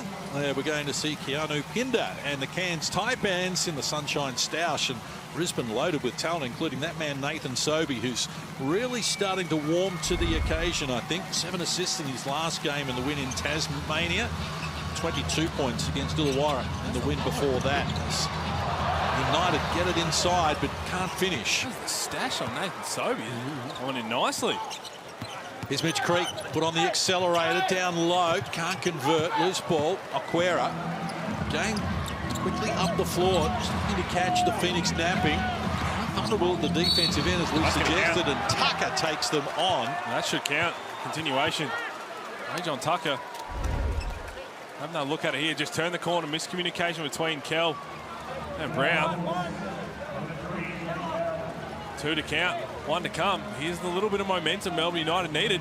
Where did the momentum come from, though? Oh, we highlighted it. Four starters to start the fourth quarter. But I was as shocked as you were, because we just said in a throwdown, you want to keep the foot on the gas. An outstanding third quarter. Everything was clicking. Every player was playing exceptional on both ends. Tucker makes the extra, so 8 unanswered points to start this final quarter, and the 23-point margin has been shaved to 15 inside 2 minutes. Now they've got to pick up the pieces here, the Phoenix, and Creek decides to go solo from close range, cleans up his own miss. So 22 now for Mitch Creek. If he can get to 26, he takes over from Bryce Cotton as the highest scorer in the NBL this season. Tucker, feeling confident, helps himself to 2 more. So 16 for Tucker now, including 5 in this quarter. They're going to stay in this zone. 3-2 zone. Team United showing something different. Williams is fouled. Here, Dean Bickerman, he's screaming. Anytime the ball gets into the high post or low post during a zone, he's yelling match. So you just immediately find whoever the closest man in your area is. So Trey Kell, that flash from Mitch Creek. Now everyone's going to man up. David Aquera yelling match, and Lee saying, I'm not doing a whole lot, but maybe just a shove in the back was probably what was called. Just a little push, huh? Just a little push. Here's Creek just making things happen now inside as he draws contact and earns a trip to the free throw line, where he is 5 of 7 so far in the game. We saw those the upcoming game. This is a great little pass. Just a breakdown. Keanu Pinder, he's a top 3 MVP candidate right now. Easy. Xavier Cooks, Bryce Cotton, Keanu Pinder. With Robert Franks starting to warm up. Oh, I like that one, Case. I really do. I liked him before the season. I think he'll become their main man. Have you ever noticed how Case always throws Adelaide in there just slightly, ever so slightly? Some of the best wineries in the world, mate. Oh, absolutely. Preaching to the converted there, Copes. Well, missed the second free throw. Creek was after it, but couldn't reel it in. So the margin is 16. Took over 7 minutes out. as big as 24 in the third quarter. Both teams had the lead in the first 2 quarters. It's an offensive foul for a chicken wing. John Tucker doesn't like it. 59. That's more like a turkey wing right there. Let's have another look at it here. Yep. Right there, little hook. And Gary Brown with all the mayonnaise in the world, but it's there. That's a foul. That is an offensive foul. John Tucker just turning around saying, great call. I shouldn't have done it. Is that what he said? You read lips now, right? Is that what he said? Yeah, look just like that. So steadied the ship here. The Phoenix. As they try and wrestle back the momentum. Williams, Brockhoff. 6 points in the game for Brockhoff. Oh, what a pass. Great pass. That's a great pass. Pretty to watch. As Newley works inside Brown, confronted by Creek. Couldn't get it done. Brockhoff trying to keep it alive, has done so as Newley knocks it down out of court. It's just the team effort in the second half from the Phoenix. Gary Brown had 16 of the Phoenix's first 24 points and hasn't scored since. Diming everybody up. You're a big man. 9 assists now for Gary Brown. Big source. You love getting fed on a platter like that. Absolutely. We're meant to go reverse. Second, it's a short. Smash it though. Pace, let's go. So Gary Brown have 11 assists against Brisbane back in round 4, which is the equal season high, along with Peyton Seaver. It's 11 for Illawarra against Melbourne. 9 on the night with 0 turnovers. Ridiculously impressive game. That's Paul George type game. Oh, no turnovers. No, I'm sorry. Chris Paul. I would have given it to you. I thought you might have been watching a different Clippers team than I. No. Ratan Mays short on the front of the rim. Hasn't scored since half-time, Ratan Mays. Had 3 fouls at the half. It seems to just hamstrung him, certainly psychologically, if not finding his feet. He's finding his feet. That's 10. That's 10 dimes for Gary Brown, who is just playing with the rock. They're getting whatever he wants. Margin back to 20. Beatling had it and lost it. Brockhoff goes to Brown. Here you go. As he starts to dance. Kell fires, can't connect. Ratan Mays, harassed by Brown, eventually gets over the halfway line. Beatling. Starting to grind to a halt the offensive end here in Melbourne. Newley keeps it alive. Appeared to be fouled. No whistle on the play, but he gets the 2 nonetheless.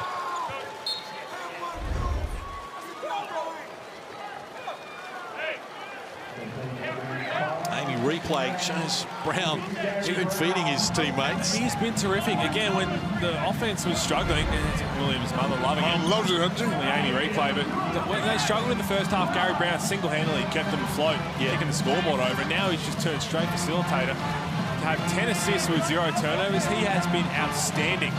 And again, it's no surprise what this highlights from the major thing for Melbourne United is no Shea Ili. Absolutely. That is Shea Ili's direct matchup.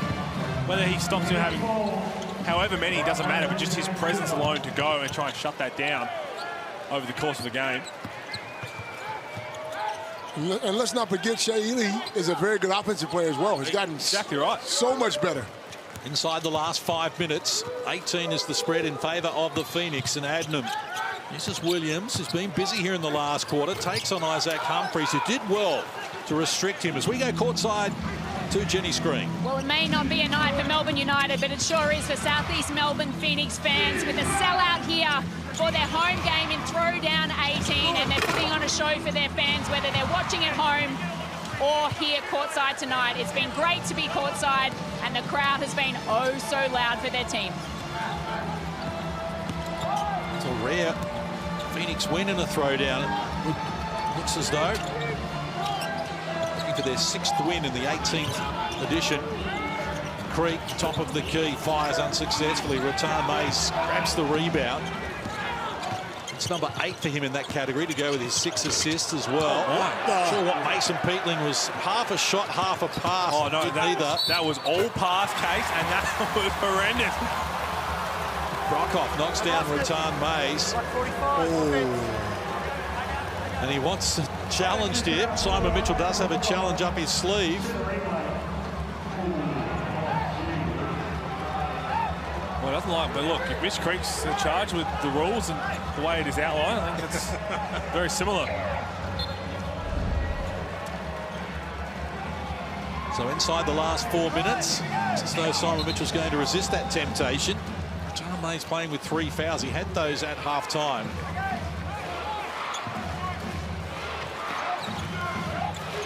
Kell sits down, 5 points, 2 of 5 from the field, 2 rebounds, 1 assist, a turnover, 3 fouls.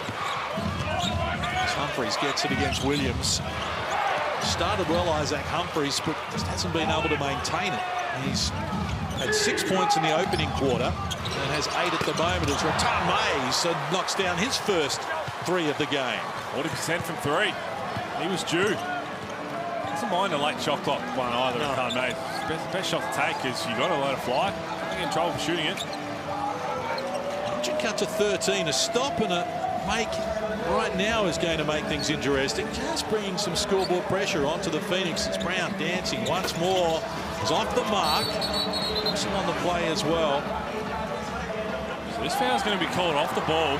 So it had nothing to do with the Golding and Brockhoff. Is it a bit early to have taken Mitch Creek out? 100% it is. Let's have a look. This foul's called on Torrey Smith-Milner underneath the hoop. Good spot there from Chris Reed. Yeah, was it a bit early? Yeah, I think there you go. Bring him back. Simon Mitchell does have his earpiece in. We are talking directly to him.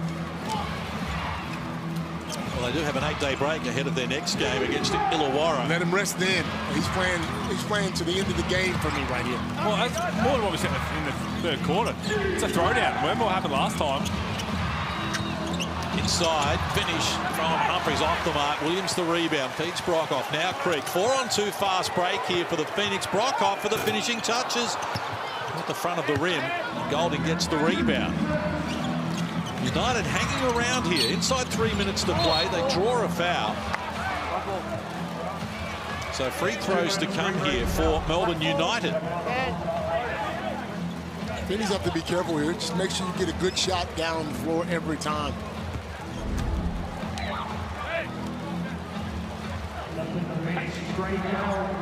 Nervous times for Simon Mitchell here. They led by 24 during the third quarter. But they are being challenged right now by Melbourne United. As Ratan Mays steps to the free throw line.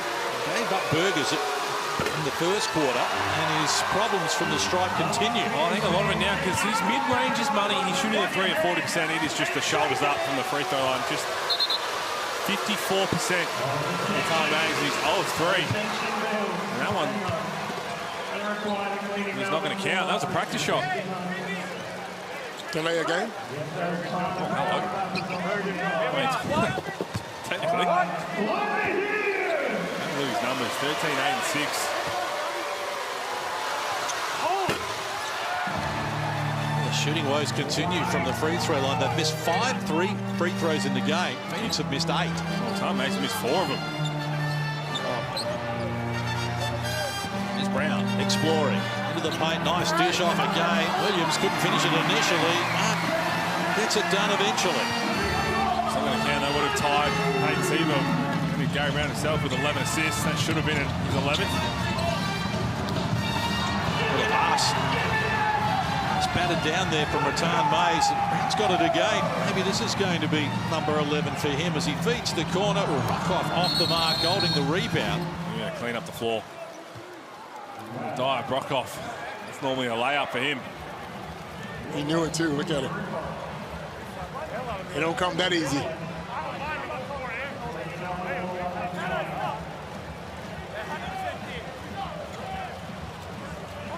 Gary Brown, when these teams last met, 16 points, 8 assists, and 16 points, 10 assists, 0 turnovers in this game so far. As we go courtside to Jenny Screen. I know we've been harping on Melbourne United's offense tonight, but we've got to give credit to South East Melbourne Phoenix and their defense. We spoke to Mitchell pre-game about it's been a focus. They've let over 100 points go in their last 2 outings, and to be able to keep Melbourne United down to 63 points with just over 2 minutes to go is pretty impressive. Their ball pressure's been sensational. Their tagging up on offensive rebounding has limited the offensive transition for Melbourne United, and their boxing out has been absolutely incredible. It's been a great performance from the Southeast Melbourne Phoenix. Well, it has, and a lot of it was self-inflicted wounds early for Melbourne United, but Phoenix just turned up the pressure in the second half. That's exactly what was on display. Chance now for Melbourne just to edge a little bit closer, and Tucker does just that. Stroke does look a lot nicer. It does, doesn't it? Shooting with confidence. I'm surprised to see some traps here thrown. See Bigman yelling blitz. You'll have 90 seconds out. Creek needs help in the corner. Brockhoff. There we go. He wasn't going to miss. It was coming. It was coming. Same spot. Feet set.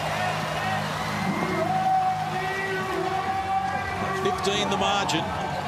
Brockhoff 3 of 7 from deep for his 9 points. As Ratar Mays goes solo. This time off the mark. Williams drags down another rebound. So third double-double of the season for Alan Williams with 18 points and 14 boards. Second in a throwdown. Remembering he's coming off 30 and 14 when these teams played 13 days ago. So inside the last 60 seconds of throwdown 18, Tucker peels off another. You're talking trash like the scores. That's what I thought. Someone's got to have said something first, surely. Man, I don't care what they said. You're down. You're still down 15, 14. Get back. What the hell? Well, he had 23, including 4 of 6 threes on Thursday night in the loss to Adelaide, Ray John Tucker. He's got 23, including 22, including 3 of 6 threes tonight. There's the 11th assist. Gary Brown had the first turnover, the possession before that. A blemish-free game. The fans, the Phoenix fans getting excited as well as we close in on the buzzer here. It's going to be their biggest win over United. 69 points is not going to get it done in this league. Fans going to enjoy it here. It's been a big night for the Southeast Melbourne Phoenix. They have snapped a 4-game losing streak against Melbourne, and it's their biggest ever win in a throwdown. The Phoenix get home by 15 points. Mitch Creek in outstanding form, and it's the Phoenix 84, Melbourne 69. Wow, I'll tell you what. You're right, that second half, they took over. They came out, and whatever Simon said to them at halftime, it got them fired up. They really wanted this one. No doubt. Exceptional second half, and again, you can pick anyone who really wanted to stood up. Mitch Creek was great, especially in the second half. He really picked it up after halftime. Alan Williams, he was a beast, 18 and 15 boards in the end. But for me, Gary Brown was the guy who really set the tone. He's the Foot Locker player of the game. 11 assists, 16 points when they struggled to score in the first half. Had 5 rebounds, but then just facilitated in the second half. He was outstanding. Absolutely. 1 turnover, that's hard. So for him to have the ball in his hands that much and to have 1 turnover is fantastic. So if he can continue to play like this and they can continue to play like this, they'll be right at the top at the end of the season. Well, not the Phoenix biggest win of the season. That was a 22-point victory against New Zealand, but that is certainly one they're going to enjoy a heck of a lot.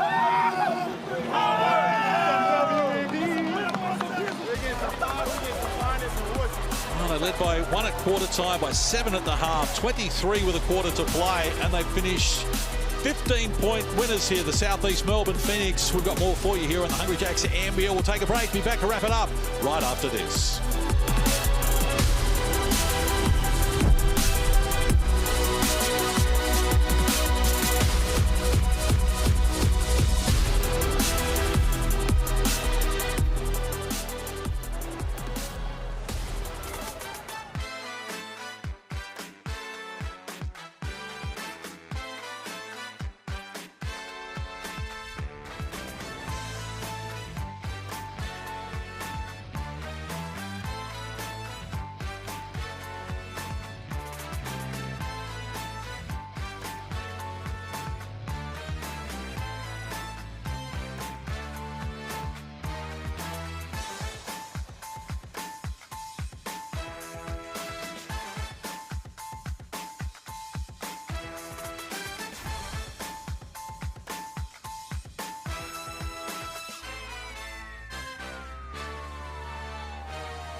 back. Saturday night hoops here in the Hungry Jacks NBL, and a big win. In fact, the biggest win ever for the South East Melbourne Phoenix over their arch rivals Melbourne United. They prevailed by 15 points here after they just had a small scare there down the stretch with Melbourne trying to make a run at it. But Gary Brown, Foot Locker player of the game, $250 from Foot Locker. Doesn't seem enough for what he produced tonight. That was outstanding. 18 points and doing 16 points, 11 assists. Incredible night. From the word go, though, he was incredible. He knocked down a couple of threes. You know, 2 for 6 from the three-point line, 5 for 10 from the field. 11 assists, but 1 turnover, and he led this team from the go. And we said it. Oh, it was unbelievable. I think he only took 1 shot or something in the second half because he just facilitated, just got everybody else involved. And again, just continued to tick over the scoreboard as we look at the Hungry Jacks highlights. Chris Golding found his stroke a little bit in the second half, but when the game was there for them to really have a run, they just didn't put enough consistent offensive possessions together. Defensively, they continued to leak points, but if you give up 84 points, you're a chance to win most games. Around 80 is what you want to keep teams to, 20 points a quarter. So for them to just do that, I know in the second half, the Phoenix really piled on the points, but they had plenty of moments where it looked like they could claw back into it, but just didn't do it consistently enough. And they'll be looking at what they can do. If Shea Ili's out a lot longer, how they can really pick up for his slack. Well, Melbourne had 58 in the second half with Shea Ili 13 days ago, and they've come up with 37 in the second half in this game. And obviously they're missing him incredibly. And he's not a 30-point scorer, but again, it's what he can do. He controls it. He's that level of calm that everybody else sees him out there. He'll get everybody set up in the right spot, and on both ends, everybody won't be rushed and good things will happen. Well, they won 4 in a row, the Phoenix, then lost 2, and now they're back in the winners list. And are the people going to be jumping on again? The last time they won 4 in a row. They were contenders. They're winning it all. They won a championship, huh? Well, they've enjoyed that tonight. They've been big winners here over their arch rivals. 84-69 is the final from John Cain Arena. We've got the Queensland derby still to come, but crossover is first.